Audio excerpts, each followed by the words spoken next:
देखिए ऑफलोड का इसके पीछे बैकग्राउंड है पूरी, लेकिन गवर्नमेंट ने इंश्योर किया है, इंटीरियर मिनिस्ट्री, ओवरसीज़ मिनिस्ट्री और DGFIA इन सब ने एक इसका मोडस ऑपरेंडाई बनाया है कि जो प्रोटेक्टर लगवा के बाहर जॉब के लिए जा रहा होगा और उसमें मिडल ईस्ट ज़्यादा कवर होता है, उनको उनके डॉक्यूमेंट्स चेक करके उनको नहीं ऑफलोड किया जाएगा,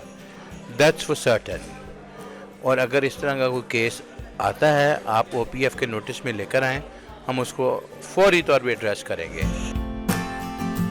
OPF को चाहिए कि ये टाइम टू टाइम कम से कम गल्फ़ में विज़िट ज़रूर करें, इसलिए कि गल्फ़ में हमारी जो कम्युनिटी है वो मोस्टली लेबर तबका है और उन तक जो सोशल मीडिया या दूसरी जो